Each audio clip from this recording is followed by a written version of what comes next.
Hello and welcome to the We Are All Human podcast. We have today Stephanie. I'm so excited. I usually don't record this with video, but we're doing it today. So, Stephanie, please introduce yourself. Any kind of introduction that you'd like to give. My name is Stephanie. I am a photographer. I've known Katie for a very long time.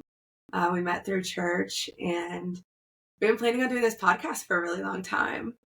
And I think timing is always intentional, and timing is never wrong. So I think there's a reason why we're doing it today. And I've grew up in Irmo, South Carolina. I graduated from Irmo. I majored in forestry, which is actually how you and I kind of came into more of a really cool friendship later on. And somehow that morphed into, we'll get to that, but somehow it morphed into photography. And that's like, that is kind of summarizes me. Pretty much. So, I teach youth group with Stephanie's mother. So, I first met Stephanie and she had a degree in forestry and she was wanting to talk to my husband, who's a forester, about, working in that field some. And you've done a lot of things since then. And it's been really fun to see all the different paths that you've taken because, there are different periods of your life where you've, got certain lessons, but it's been really cool to kind of see where you are now and how much you have grown as a person. I don't really see you that much, but seeing you from afar, seeing you on Instagram and just seeing like the kind of energy that you're putting out into the world, it's really neat. And Stephanie is incredibly interesting. So that's why I especially wanted to have her on. Just her photography alone is incredible. And just the take and the vibe that she has on it is not something that I normally see. And so, and I think the reason that your photography has such an edge is because you've determined that you're an Enneagram 8. And this podcast episode won't be completely about the Enneagram, but I do like to throw that in there because I know a lot of people come to the podcast to get that information, just kind of see like what everyday people look like as different types. So tell a little bit about your Enneagram journey, like how you decided that you were an 8 and kind of how that's played out for you. So I will say when I first was assessing the Enneagram types, I thought for sure that I was more of a 3. But I knew I kind of weighted around somewhere between the 3 and the 8. I would say I kind of came to notice that really was in the workplace. So I was in a corporate workplace. I was struggling to maintain relationships there. And I couldn't figure out why I didn't fit into this space. And why I was constantly being met with people who were like always wanting to challenge me, I guess, or feel like they had to because of the energy that I brought. And they took it, in a different way. And so trying to learn how to navigate that in a corporate setting, especially as times have like progressed. So after forestry school, I went to the firearms industry. So I was very used to working with military men and very direct communication, straightforward, and then trying to like kind of hop around to different places. And then forestry also, just always working with lots of men, honestly, Right. and then clear, dry, straightforward communication. And I didn't know I just thought that was just every workplace.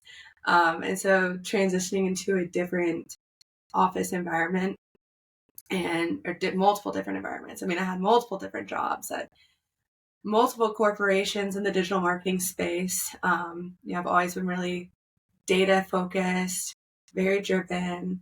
Even growing up, I was always, always a perfectionist, which is why it's still kind of shocking to me that I'm an 8 and not a 3. But I can see some certain things that drive the 8 are different than what drives the 3. I'm more driven off of not being perfect for everyone else, but because I'm just a very driven I don't know, I've always had something very deep inside of me that's very driven for success. And I really didn't know that I was an 8 until I took a test. And I thought I was going to be a 3. And it's very interesting. So I am an 8-wing 7. And we don't do a whole lot of astrology here, but I'm also an Aquarius, and my moon is a Sagittarius moon, Gemini rising. And my Sagittarius moon, I think, drives a lot of like what I desire out of a life. And I see a lot of that in the Enneagram 7 aspect. And so, yeah, I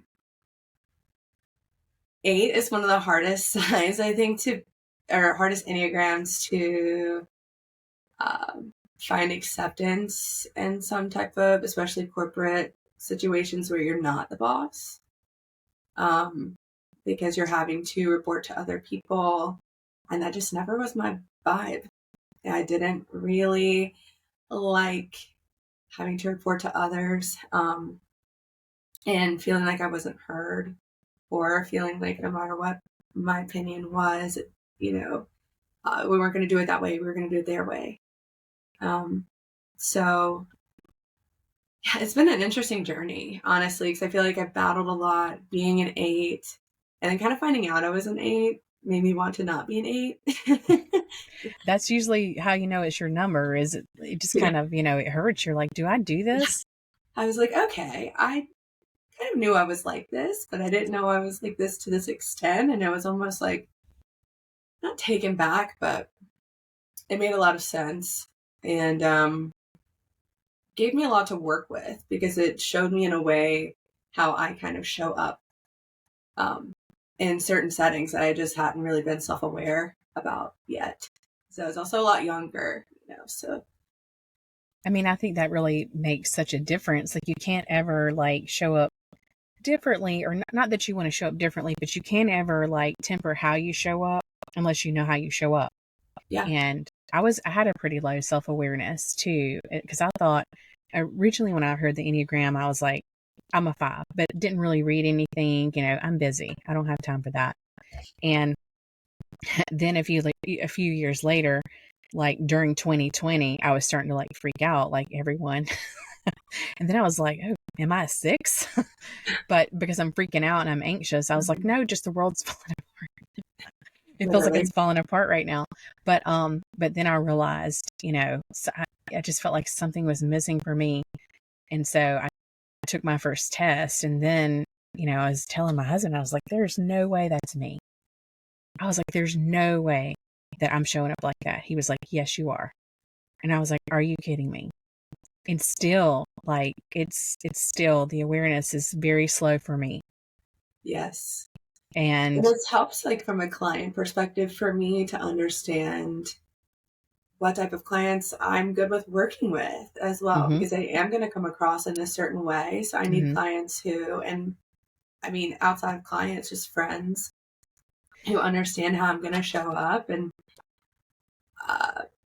are okay with that energy. Because being an 8 is kind of a lot, unfortunately, but it's good to know that going in. When I have a bride coming up, and I have a wedding in November, and she's an 8, and it's lovely. I cannot wait. Sorry, I cannot wait to see those photos. It is lovely. It is like so much power, but also so much trust, because we both know that we're both 8s. And so I think that 8s work really well with other 8s, because we understand each other and our energy, versus if I want to show up with someone who's like a 9. A 9's going to probably think that or they're going to feel a strong energy from me that is very different than the peacemaker energy. Not that I'm not a peaceful person, but just the way that they lead, right? With their personalities, that where, an 8, traits of an 8, I think, will come across in they're perceived in a different way. Right. Everyone's perception of the world's different, and everyone's interactions with you are perceived not only based off of how you show up, but also their past experiences with other people. And So an 8 can seem really way more abrasive to a 9 than to another 8. Right. I mean, it's the energy and the gusto and just the presence. Like I said before we started recording, you do have a presence when you come in the room, whether you speak or not, which I think is amazing. Even sitting there, you're very confident. You're very you're leading this. You're leading me right now, which I like. I mean, it's fine. I want you. I mean, you have some great insight. And so so you've already talked about the 9, like besides like what clients or what type of clients do you find it most difficult to work with and why? I don't know what their Enneagram would be, Well, you but can just talk about like just yeah, traits. I would say I do well with those who um, don't find me too abrasive, which is going to be someone who isn't as emotional forward on their sleeve to where like they don't get their feelings hurt easily, or they're not going to again perceive my communication as a certain way. You know, I can be very cut and dry. Even when I'm working with a client, I always tell my wedding clients like I'm not your like love is love photographer, okay?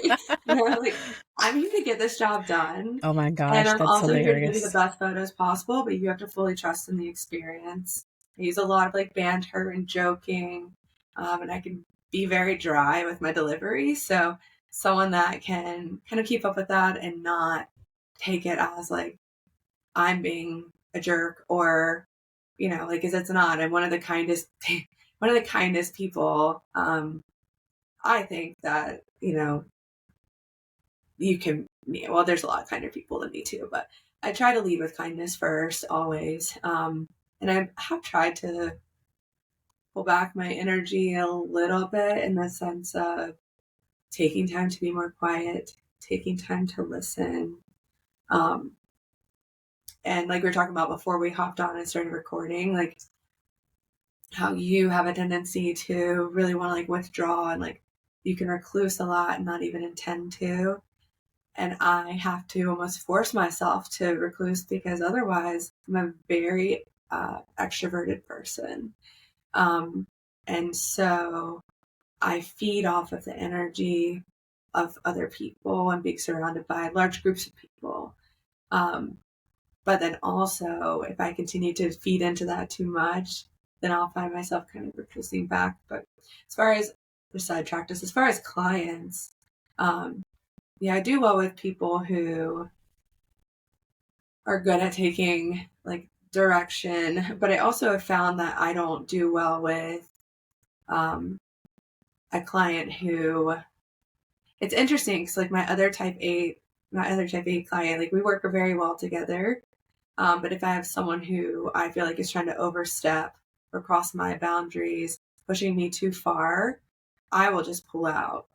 Um, you know, and I will find myself, I'm better at setting those boundaries now and trying to find those clients before it happens. Right. But I expect a lot of respect, uh, and that for that to be reciprocated. You know, I'm going to give that. I expect to get that. And someone who wants to cross like personal boundaries, like communication wise, maybe when it comes to like my personal phone or um, not being respectful of my time, maybe being overly demanding.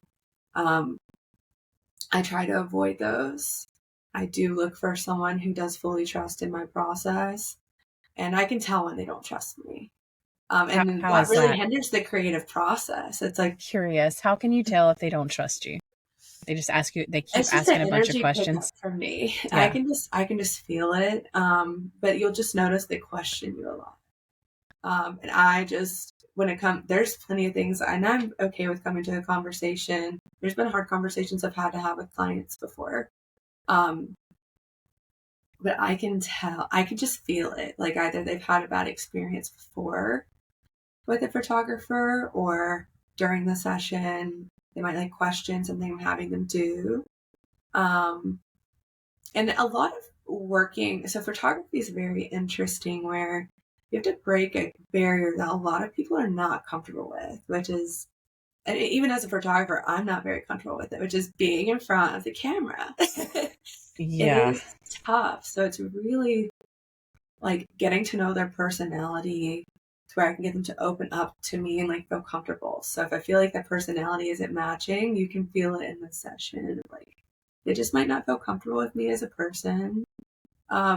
Maybe I am too much, you know, and I'm pushing them a little too much, or but it's more of like I expect it's a hard job to, you know, eventually I'll outsource and I'll do different things, but as of right now I'm a one-man show, and I have to, you know, one thing I've been learning, especially over this last year and a half, is because up until the last year and a half, it's just been like grind, grind, grind, grind, grind. Right. I've Trying to get seen this you. thing It's like off, you're trying to make sure it's constantly working. sustaining, just like constantly working. I was working full time until 20, what year is it? 2023. Right? Okay, just make sure.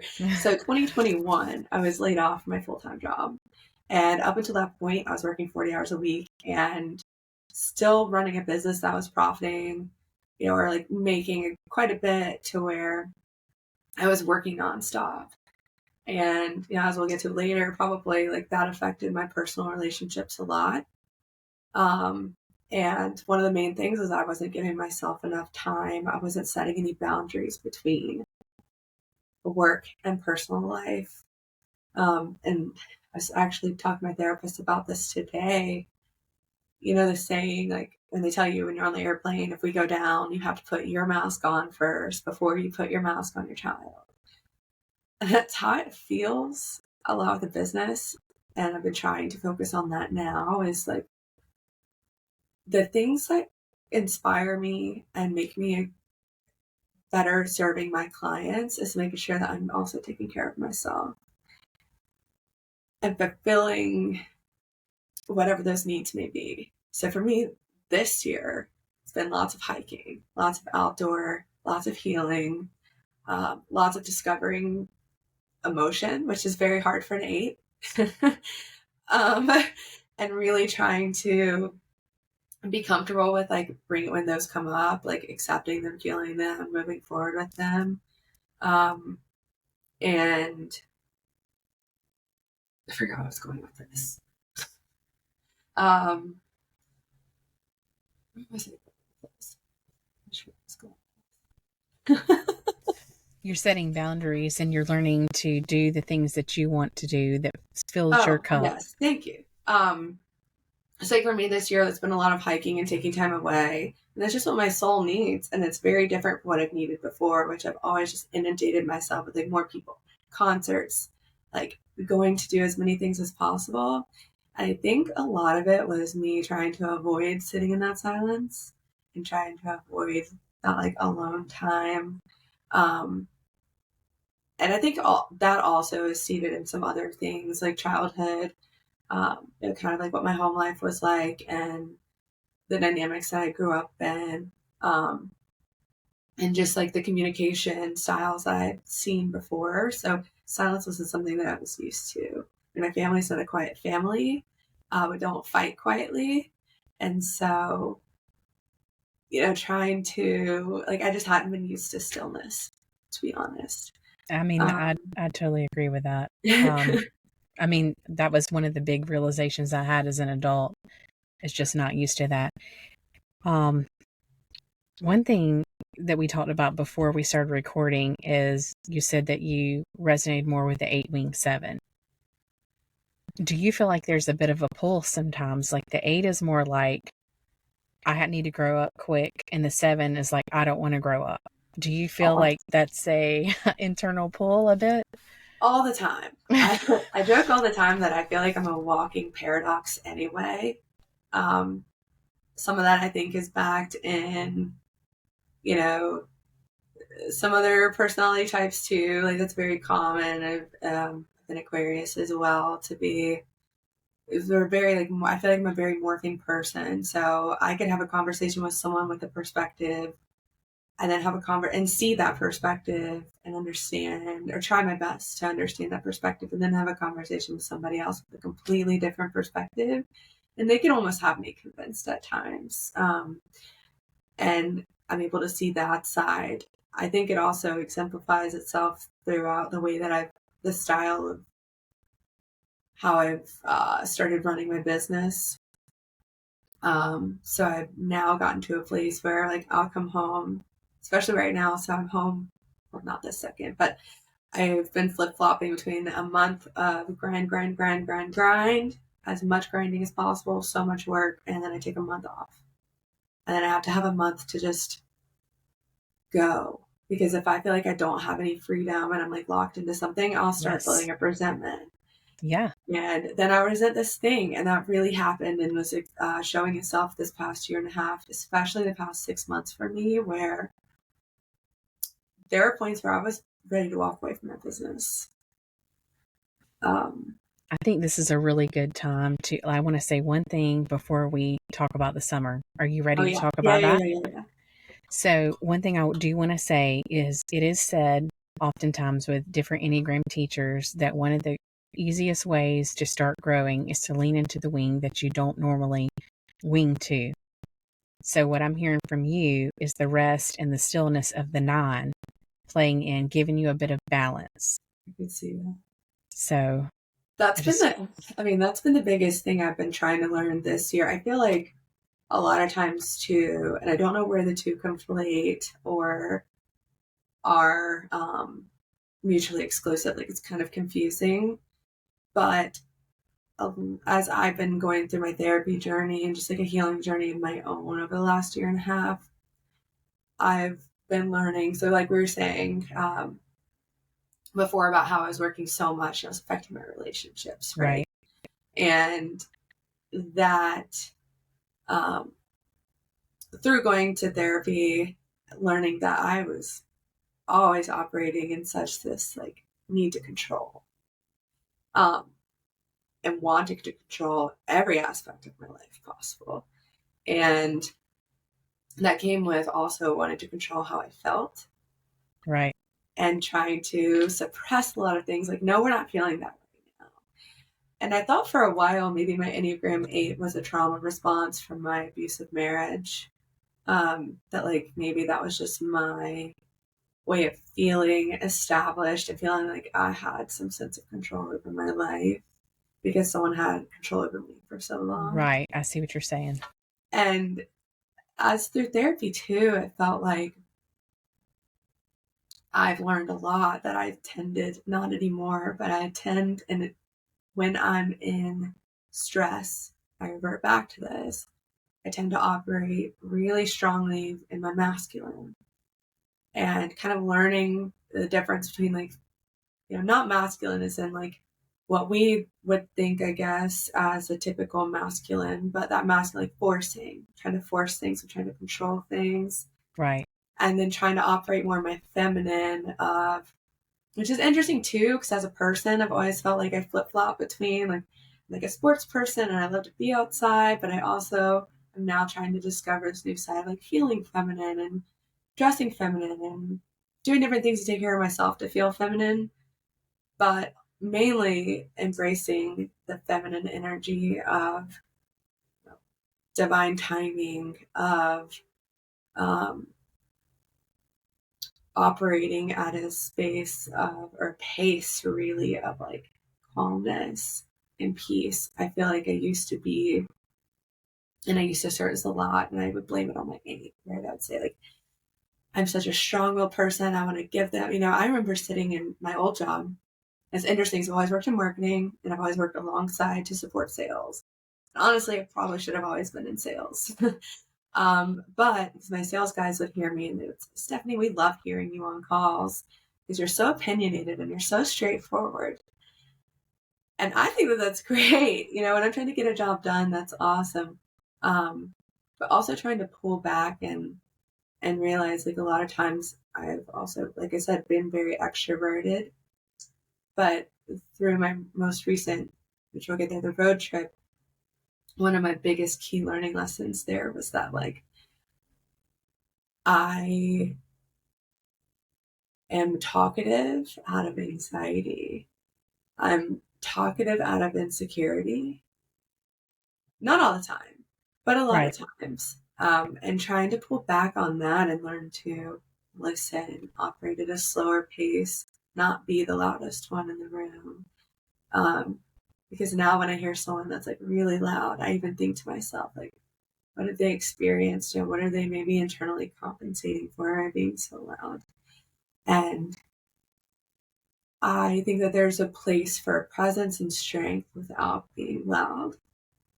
And there's assertiveness that comes with a calm communication that still is very rooted in my opinionated personality, and I don't know, that's been one of the biggest kind of things I've been trying to balance is like, how do I embrace myself as an 8, embrace the power that I apparently have when I walk in a room that I still don't know if I'm aware of it. I'm trying to pull it in more, what they say, like you walk into a room, you look at each corner and you command it internally. I don't even think I try to do that. I think it just happens. Because it's interesting because I think a lot of people perceive my presence as like very confident. And although I would say it is now, it never really has been until now. I don't know, it's one of those fake it till you make it situations, but I mean, that really does kind of work sometimes with confidence. That's just the way that is. But you just have to believe that you are that person sometimes. But you're always going to have the presence no matter, if you're loud or not. And just leaning into the peaceful side, it's just, I think it brings peace to you, if anything. And then it's just such a peaceful vibe. So you were getting sort of disgruntled with your work because you're working too much and you were starting to resent your work. So what did you decide to do? So it's been kind of a long journey, honestly. I would say it took getting to a very low point in my life to realize I had no self-awareness until I went through my breakup last year. And I mean, truthfully, kind of hitting the rock bottom is what sent me to therapy. And or not sent me to therapy. I chose to go to therapy. But It wasn't even the breakup that made me want to go. It actually just ended up in a really bad fight with a friend that I had had for 15 plus years. And we stopped being friends. And I had kind of, although she should have had a little bit more empathy with me, I was like 3 weeks post breakup and drinking on my birthday. So I feel like there's things that contributed, but at the same time, I was operating in a really shitty way. And losing that friendship was like, okay, I need to learn. But also, I'm really glad that friendship no longer exists. Like, it's cordial, but it didn't ever make me feel that great about myself. And so that's what got me to therapy. And then but like and going to therapy is what made me kind of realize where I had been wrong. Because honestly, although it takes two to tango, but at the same time, I knew that one of the reasons he was leaving was because of my combative behavior. And that was coming from just stress. And then my own lack or inability to communicate how I felt because I was afraid he would leave me, which comes from my own childhood traumas and like fear of abandonment. But all of those things kind of like compiled and then led me to this year really trying to focus on from a business perspective. So last year I felt like from a business perspective I was just trying to stay afloat because I was so emotionally just checked out and like I had no direction. I didn't know what I wanted. I didn't know who I was. I was just trying to put my feet on the floor and get to the gym and like make sure I got my galleries edited on time. Do you feel can I stop you real quick? I don't want to interrupt. But do you feel like you had so much emotion that it took all of your energy to deny it? Oh yeah. Because that's how I feel when I get emotional. Learning to try to lean into it. Right. Like before you were aware. And yes. I was just suppressing everything. Right. And that was a survival tactic that, to be honest, I think I picked up because while I was going through my divorce, my dad also passed away. It's actually before. So my dad passed away first, but I was at the end of finishing school. I was trying to take my finals. It was May when he passed away. He was diagnosed in June with cancer and was gone by May. At this time, I was going through the height of my abuse in my marriage. I mean, it was just absolutely tumultuous. And I lived 3.5 hours away from my family. None of my family or friends knew. So, but while this was going on, I had to focus on my dad. So it was very task oriented. Sorry. No, do not apologize. Let me take a sip of water so I can. Sure. I thought I would make it through without crying. But since I went to therapy today, everything's just very open. That's what I figured. I was like, are you sure you want to record it? It's all good. That's kind of where I'm at right now, though. It's in a place where I think it's okay. Absolutely. Sure. Because it was crazy. It was crazy. It was a lot. So for me at the time, I was my dad's only child. And my father never remarried. So it's very task oriented for me. And that was actually very helpful at the time. To just be focused on that, I had to, one thing at a time. First, I had to bury my father. Well, I didn't bury him, he cremated, but I had to plan the funeral. He was in the hospital by himself, or he was in the hospital for about 5 or 6 days before he ended up finally passing. And I was there by myself. And nights on end, my husband at the time had any excuse he could to not be there for me. He was waiting for a package from Amazon. So he wasn't there at the hospital. It's like, I was accepting bare minimum at this time. This man was never worthy of being married to me. I like that. Ever. Spoken from a true 8. I love it. It's like, I could deny it all I want. I was young. We got married when I was 22. I just turned 22. I was married really young too. All the signs, everyone would say, were the signs there? Did you know? All the signs were there. I just was too blind and honestly just eager to be loved and accepted bare minimum. This man had no ring. He didn't propose. We didn't have a wedding. So everything was very and he always treated me like shit. There was never a point in time where I thought it was always toxic from the beginning.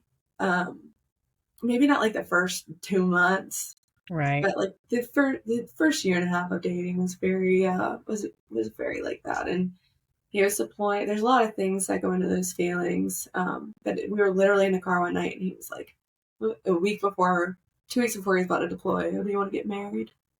Sure. I guess. I think you're hot. Yeah, sure. Let's get married. Whatever. But anyway, so I had all this going on. So he's peace. I'm handling. I had to ID my dad's body. I had to go meet with the funeral home and try to plan. My mom did come with me for that. And try to plan that and get that handled. And then I was like, okay, I had to figure out a way. I didn't have a job because he had cut me off from that. It's a very they like to manipulate, and it's very interesting. I think too, kind of now that we're talking about it, thinking about how an 8 can even get into an abusive marriage. Yeah, I was just thinking that. Yeah. Yeah, it's really interesting now because now there's no way. I think I just didn't have any self-worth. So I didn't know my own power, my own presence, and my own value. And I was very manipulated and controlled. And you were very young. Constantly guilted for not having a job, but you're very young too. So and so I had to figure out okay, first steps first. How do I get back? So I live 3.5 hours away. Also very classic of an abusive relationship. They'll isolate you. They'll convince you that all of your friends, all of your family are terrible, and that you shouldn't talk to them. And then you also get into this state of fear of okay, if I tell people what's actually going on, I know what their opinions are going to be. I know they're going to tell me that I shouldn't be with this guy. Right. And I just wasn't mentally ready for that yet. Right. So you knew that you had to get to a place. I just did everything. So I knew once I told my friends, I knew once I told my mom, it was game over. Right. And I just kept holding on to this. He's post-deployment. So it's you're also conditioned, another hot take, I think, as a Southern woman, just societarily speaking. So like I came from my mom's divorce, so it's not like she raised me to be like a get married and be a wife kind of woman, but just as society progresses and things like that, you feel like that's what you're supposed to do. And then, you know, as you're a military wife, you're also really conditioned, especially while they're deployed, like don't ruffle any feathers, they have a job, you're self-sustaining, you don't bring things up. And then when they come home, having to take all this influx of all these things that you've all gone through. Back in that time, that was 2015, or he returned back in 2014. So mental health, especially amongst the military, just wasn't a conversation. If you're the wife that did come forward with something, like I knew it could potentially hinder his ability to rank any higher. And I just didn't know what the military would do if they knew the things that were happening at home. So yeah, so I had to try to like game plan myself. Like, how do I leave? I have to get home. I had no job. I knew I needed to be surrounded by people who could protect me before I like fully told him I was going to leave, because, Right. you know, he's a full blown narcissist and he's going to lose his mind. Yeah. When like he no longer has that control over me. So I wanted to be in a safe place, like a house that was my own, that he had nothing on, that was like my family's, that I could say, you can't be here. Right. And you have to go. So it was a lot of morphing and kind of like figuring all of this out. And as that progressed, it's interesting because we were kind of talking too about like the photography, and we had gone to college together too. So we were both like at the same college. So it was wild, you know, living this life, like going to school, talking to these people who knew this side of him. It was very like Ted Bundy in a sense of like, wow, he would show up as one person, but like had just been threatening to kill me in the car. And then we oh just my like walk into gosh. class and everything's supposed to just be cool. So a lot of steps to get home. Finally got home, finally got him kicked out. Had him leave at like 2016. Stay in South Carolina. It took me 27 months to get a divorce, amidst a criminal domestic trial.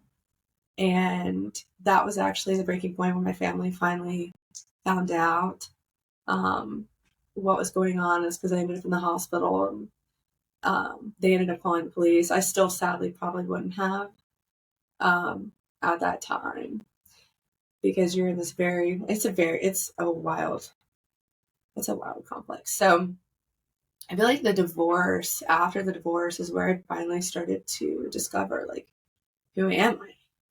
You know, Right. what are my strengths? How do I show up? And how can I lean into that to be more successful and like confident in that? Because when you're in a situation like that, it quite frankly just breaks you down. Yeah. Into where, you know, so I think I really strongly leaned into my type 8 after that. Probably not the best way. But that's what gave me that sense of like gaining that confidence, gaining that power back. And then now, I worked in this professional career in the firearms industry, and then in another industry after that for like 5 years. And during this time, I was building my photography business, and, you know, just grinding. And I was in a relationship with a very sweet, kind, gentle, quiet person. And I think it was right on time. He was there when he was supposed to be, and not there when he wasn't supposed to be anymore. But I think when you're in that position of like, I had kind of built up and been working so much that I was really living in that type 8, and I was really comfortable there. Right. And through all those things, I built up so many walls, because it was like I had to, one step at a time, I had to figure out my dad thing. And then right after that, I had to figure out how to leave this relationship. And that lasted for 2 years. And then I hopped into a relationship with someone who did very much heal me in a lot of ways, like helped me feel safe in different ways. He's very gentle. was very patient. He never yelled. So that's something I really liked and really respected and appreciated. But then I think kind of as a type 8, acting and the stress that I was in pushed me, and being unhealed just in my own personal life, like never Right. going to all these things in my life, like having an absentee dad for most of my childhood, and then going through these different relationship dynamics. Like I should have been in therapy years ago, but I wasn't. And it took me losing a lot to finally go. And that's when I started trying to like pull back these layers and really realize like being Miss Billy Badass and trying to pull up all these walls and not address any of my emotions was just making me um, act and exist in an energy that wasn't even true to who I am. And short story long, I feel like that's when I finally realized, like, okay, this isn't just like a character that I can keep up and play anymore. Like, I can want to be that, all that I want. Um, but at the end of the day, like, I'm going to hurt the people around me and not be able to sustain a healthy relationship if I don't learn how to be vulnerable. Right. And like, cause I don't know, that's when I really started looking into the Enneagram types. And so I was just like, all right, I guess I'm just a type 8, and I guess I'm just an asshole. Like, I guess it's just how we are, or that's just how we're perceived. And I think trying to peel back those layers and learn and like also realize it's okay to also have emotions while also that's again, so kind of like balancing the like freedom and challenger. Kind of that's where that 7 kind of comes in, and then now it's kind of morphed into like, how do I also have my edge? Have this like I'm always going to be a challenger. Right. I've been an anarchist since birth. I was born to rebel. Like I was fighting kids on the playground in 3rd grade because someone was getting picked on. Like suspended in 3rd grade for that. Wow. But Well, what an honorable thing to be suspended for. I know my mom was like, "It's fine. I'll take you to go shopping Exactly. tomorrow. I'm proud of Exactly. you." Here's a treat for you. Yeah, I saw these 2 kids getting picked on, and I, of course, like the teacher walked up and I was getting into a fight with the kids. Like I Right. was the one who got in trouble, Sure. and that reputation's always kind of followed. But I would say in most of the situations where I have been in like physical altercations, which were a few growing up, I was a feisty thing. I had, a lot of teenage angst, but it was always like standing up for someone. So I don't know, just kind of trying to learn how to like balance those two and also not feel like I'm losing my power. It's like, a scale. I'm trying to feel like I'm not losing that sense of power, newfound power that I had acquired through my divorce, and learning how to then channel it and like, I don't know. It feels like opposing energies, I'm sure. Like the Always. peacefulness to the aggression to the freedom, the Because like one peacefulness minute of the where I feel mind. like I'm like gaining this peacefulness, I'm like, am I losing my edge? You're always gonna. It's just inherent in you. You're not gonna lose it. That's just who you are. But just balancing with a peaceful side brings you a lot of peace, and it helps you. And like you said before, you went from thing to thing to thing without taking a beat in between to like really soak it in as to what's going on. You're like in the future, you're future oriented. So it's like next thing, what's the next thing? What's the next thing? Right. Whereas I'm past oriented. So I'm like worried about like what happened. I didn't process it then. So I sort of hold it in the vault to process later. So I'm here in the present processing stuff from 20 years ago. Right. Right. I've even made podcast episodes about things that happened 20 years ago that I just now realized what the deal was because I didn't process it in the time. I didn't process it in real time. So I can see both sides of that. And now that you're having a chance to, and it is imposing energies, because it's like the motivation of the 8 is to not be betrayed. And so their guard is up, not necessarily the hands, the fist, but it's like you're very tense. Your whole like persona is very intense and, stiff and guarded, and to release that and allow the emotionality into it and more of a flow type energy, and the vulnerability, and sort of is relinquishing control. Yes. And that's got to be scary, but you're always going to be, as long as you have the boundaries to protect you, you're always going to be in control. But realize the boundaries are not for other people. Like you're not telling them what to do in their yard. You're just protecting your own yard. Oh, I love that. So as long as you're doing that, right. I mean, you're still. It's like, I don't know. I also definitely, as an 8, I'm always focused on future. I'm so worried about what's next. What am I doing right now enough? And part of my road trip journey was like really focusing on being present. And I would say after my divorce, I struggled a lot, and kind of after my dad's death, struggled a lot with guilt. Like I've always been so hard on myself. That's definitely, I feel like it's got to be a type 8, or it's just my personality trait. I don't know, but very tough on myself, and perfectionist by nature. And so giving myself the grace and forgiveness, because afterwards I was like, come on, Steph, like, I can't believe you dealt with this for X amount of years, or my dad passing, like, was I not present enough because I was out at school doing this thing and I was away? Or when I came home this one weekend, I chose not to see him. Instead, I was also being guilted a lot. My ex-husband's, this is twisted. My ex-husband's grandmother was also sick at the same time. So when we would come up into town to visit family, it was, his grandmother raised him.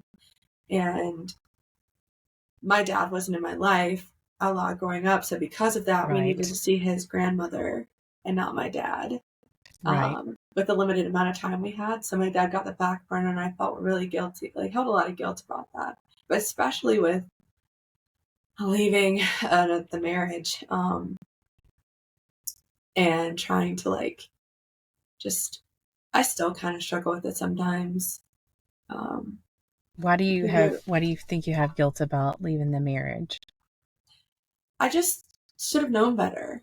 I think it's now like having the boundaries and having the self-worth and understanding of what I bring to the table. And I allowed myself, it's a fine line of like, he did all these things, but also I continued to stay. And it's tough because you're in like a manipulation funnel. And so you have to remember and like give yourself grace on that. Yeah. And that's what, what's interesting though is my therapist and I talked about it a lot, and he says like for not having therapy through that time that I've done really well. I always just kept turning to things. I was like coaching volleyball, and actually right after the divorce was finalized, or within like the last year, is when I picked up a camera for the first time. And I would have never done that if we were together. He would have told me it was dumb, it was a stupid idea, it would never work, or having emotions and being creative, like all those things were dumb. And I just think in general, what type of person did he want you to be? Perfect little wife that was going to give him kids. Don't question anything. The last fight that we had where I kicked him out, the straw that broke the camel's back, which at that point I was just kind of like waiting for some like reason, because if I tried to kick him out without reason, I knew it was going to be tumultuous. Right. And he lost it because he got home. We both worked that day. He went golfing after work. I went home and I sat down, had a beer, watched the news, and he was on his way back. And by the time he got back, I didn't have dinner ready, and he was just pissed. And then disrespectfully, like used to have a trigger with my person sleeping a lot outside of hours that I felt, which is another control thing, like outside of hours that I felt were reasonable to be sleeping. So like day napping triggers me. I can't get behind it. I don't understand it. But everyone has a different life.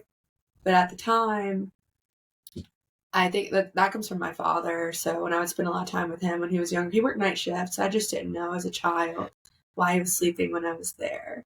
But there were times where I just felt really neglected in that sense. So when someone wants to like sleep during the day, it'll just like trigger this like deep set. It used to. That makes sense. That makes used to trigger this like neglectful feeling. Yeah. I was like, okay. And so he knew this. We talked about it. And after that, when he was mad, he's like, I'm not even eating. This tastes like shit. I'm going to sleep. Good night. It was like 7:30. He lays down on the couch to intentionally trigger me. It was just so much disrespect. I was like, you have to go. I want you out by tomorrow. Get your stuff. Right. And it was a lot more volatile than that, but it was right. You know, it was not that kind and straightforward.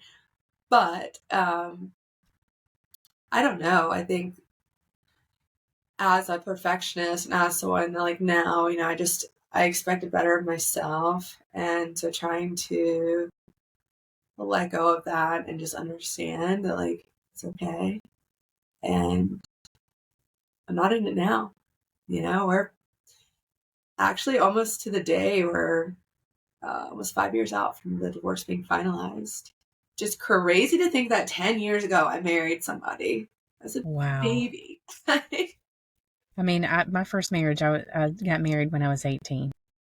So don't pain yourself for making mistakes on that, because I definitely did it too. Well, now I don't think I shame myself just like you did. I think I was like, what was I thinking? And now I'm like in a different place where, well, I knew I didn't want to have children with him, and that's why I wanted to get a divorce ultimately. Same. I didn't trust him. And I just knew I couldn't have kids with this man. Right. Now I don't think I want to ever have kids. And I also don't see myself getting married ever again. I guess things are always subject to change as life, you know, ebbs and flows. But it's very interesting just to kind of think about. And it's not even that I was trying to conform to the person I thought he wanted me to be. I just think that in the energy that he presented and brought to the marriage and into the relationship, I didn't feel confident or comfortable enough in myself to believe in myself to even explore these new things. And even explore like owning a business. Because when I started, I didn't really think it would turn into anything. And still sometimes I feel like it's not anything. I have a ton of, what's it called? Imposter syndrome. Sorry, blinked for a second.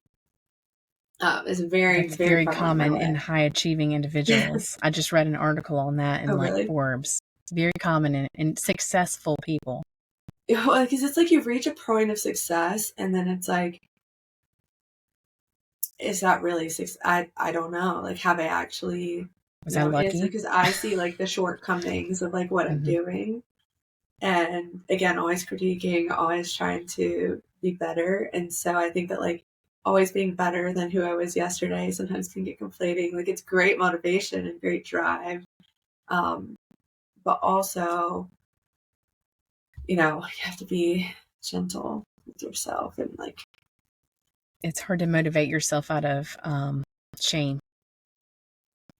Well, you know, especially coming out of the divorce, I didn't want anyone to know, you know, I was ashamed for people to know what I'd been through, which is a crazy concept because, you know, I'm not the one who did it, but at the same time, I'm the one who allowed it. And so to me, I just felt a lot of shame, and like, I didn't have the respect for the boundaries. And so, but like at the same token, I didn't have those things. So how did I expect to receive them from somebody else? Right. You know, if it doesn't start here, you're not going to get it. It's not going to be reciprocated, because it kind of sets the table. It sets the standard. but you got out of it. Like, you're not still there, and you took strategic steps while living your life, while helping, your dad to get out of that. And I mean, there's something to be said for that. You didn't stay in it and look where you are. That's And right. speaking of, I think we're going to have to do a part 2 I know we because haven't even talked about my trip yet. I'm I sorry. know. No, I would love to talk about your trip and your business. So you'll have to come back to talk. I have to go get my daughter, but yeah, I probably shouldn't leave her there. yeah, she's well, I won't say what type she is, but she'll call me to the carpet if I do, or if I'm late or anything like that. Yeah, we'll have to talk about that too. I think it's interesting, like that, with all the knowledge that you have, being able to kind of see and explore that with them, and like see how it comes out in a younger. Because I feel like if you would have met me when I was 10, you would have been like, yeah, you're a type 8. You would have known. I mean, I feel like I knew what type she was from like 2 years old. Like, seriously, that's when she, Bossy. that's when she decided like we were going to live by her rules. And I know people say that a lot for kids, but I mean, I feel like I can speak with some wisdom here since I have 3 of them. They're not all like that. Mm-hmm. Some want to please you, and some want to, they're not sure what they want. And there's all different types, but I feel like that's one thing about her, is she's always known who she was. Now, in teen years, that gets a little tricky, and that's where I feel like I can kind of step in and remind her of who she is, and be that encouragement for her. I see that as something I've been working with just personally over the last few years. Just like, what is my calling? What is my purpose?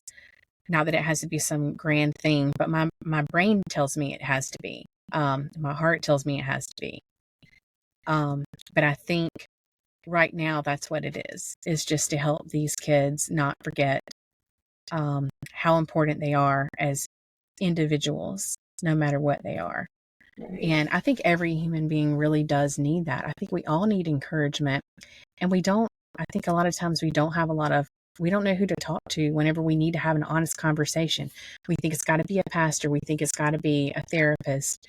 Sometimes we don't want to burden our family or have them come in and step in. There's a lot of stuff about my life that I never share with my family either, for those same reasons, because I wasn't ready to make a step. And I knew that until I was ready, I didn't need them to come in there and do anything for me, because I knew that they would. Right. And I think, and it's hard too, like, and I know we can pick it back up on this, because I think it's very interesting that your Enneagram is like my Enneagram when I'm in stress, is like the bad side of the 8. And it's very interesting. It's different now in the dynamics and society as it's changed. Like, growing up and being an 8, you're kind of tainted with these like terrible adjectives, like you're bossy, you're aggressive. Like, I was told I was aggressive before in the workplace. It's like, because you didn't like what I had to say, or I'm comfortable with confronting you and telling you how I feel about a certain situation, that makes me aggressive. Aggressive is a very strong word. I've lived through aggression. I am not aggressive, right. Bossy is like a word that I hate, Right. because like, or maybe it's not the word itself, it's just the connotation that comes with the word. I see a lot of an 8 in my niece, and I just try to tell her all the time, like, I try to tell my sister all the time, like, let her own it. Don't tell her that she's bossy. Like, let's find some new words. That's one thing I did tell, I'm just trying to like protect her privacy, but that's one thing I did tell her about her type, my daughter. Like, when I said these qualities are fantastic in an adult, but it's a little challenging whenever you actually do have people that are supposed to look out for you and kind of make a lot of the decisions for you. But now, as you're getting older, we're going to have to work in tandem. But you have to keep an open mind. I'll keep an open mind, as long as you'll keep an open mind. That's the only way we're going to be able to move forward. For the most part, if I'll let her make her own decisions. But if I see her going off the wrong track, I'm going to step in and be like, here's the complete thought about that. Right. About how this is going to play out for you. This is how I see it not working in your best interest. Do you want that?